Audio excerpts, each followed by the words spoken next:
अस्सलाम वालेकुम जी, क्या हाल है? ठीक हो? तो अज गल करांगे गंदम के रेट के बारे, क्योंकि गंदम का जो रेट है ऊपर नीचे हो रहा, कभी ऊपर जा रहा कभी नीचे आ रहा, यानी कि स्टेबल नहीं है।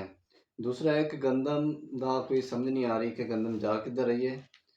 हालांकि अगे देखीदा सी पिछले साल, पिछले साल का थोड़ा आइडिया लै लो कि जो गंदम असी काश्त की सी, गंदम निकली सी तो उस टाइम वाफर मकदार से गंदम मौजूद सी, यानी कि गंदम में कोई पुछता नहीं सीगा, इतनी ढेर लगे सन। रेट तो गौरमेंट की तरफों कम रखा गया सी, लेकिन गंदम बहुत ज़्यादा वाफर मकदार से सी। किसान गंदम नूं लैके तुरे फिरदे सन, लेकिन गंदम नूं कोई पुछन दस्सण वाला कोई नहीं सी, क्योंकि रेट कम सी। इसलिए किसान बेचना नहीं सी चाहते, उन्होंने मजबूरी सी बेचना। लेकिन इस बारी की है कि कभी रेट ऊपर जा रहा कभी नीचे आ रहा, लेकिन ये नहीं समझ आ रही कि रेट है कि गौरमेंट का। दूसरा है कि गंदम नज़र ही नहीं आ रही, सिर्फ एक ही अफवाह उड़ी है, उड़ती नज़र आ रही है सानू कि गंदम का बहरान आ गया पंजाब के अंदर, यानी कि गंदम का बहुत बड़ा बहरान आने के खदशे ने। अगर रेट की गल करिए तो रेट हुण मुख्तलिफ है।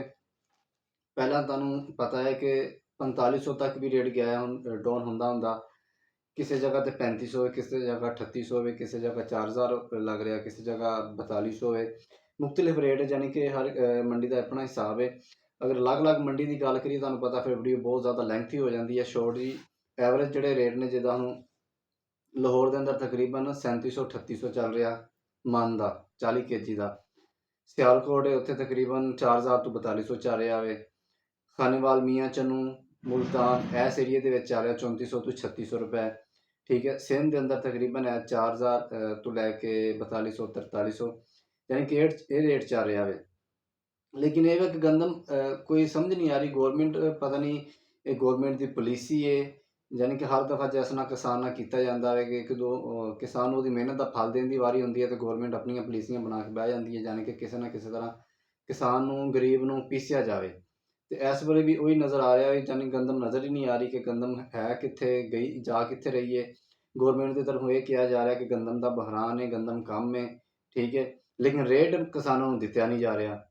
तुहानू पता कि DAP खाद 15 तो 16,000 की होंगी है। यूरिया खाद की गल की जाए तो भी तकरीबन 5000 5200 की है। DAP 14 तो 16,000 के मिलती है। तो जो सारे अखराजात की बंदा अंदाज़ा लाता है तो उदों पता चलता है कि किसान को कितना बड़ा खसारा होंदा है।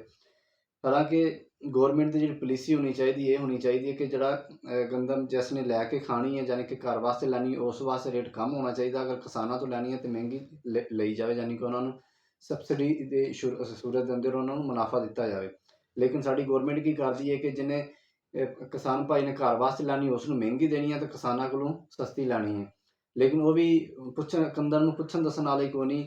एक तो गंदम नज़र नहीं आ रही, एक तरफ कहा जा रहा है कि जो गंदम का बहरान है, दूसरी तरफ है कि गंदम पुछते दसते नहीं जिथे पई है। किसान अपने आप ही मजबूर होकर फिर हल्के दामों बेच के सैर से हो जाते हैं। तो ये बहुत बड़ा बहरान कहा जा रहा है कि गंदम बहुत ज़्यादा शार्टेज है पंजाब के अंदर, यानी कि शार्टेज होने का बहुत ज़्यादा खतरा है। लेकिन ये नहीं गौरमेंट समझ नहीं आ रही कि गौरमेंट लै लैके कित्थे स्टाक की जा रही है, किधर कर रही है, कोई समझ नहीं आ रही। तो अज की वीडियो लिए इतना ही, इंशाल्लाह दोबारा किसी और वीडियो मिलांगे।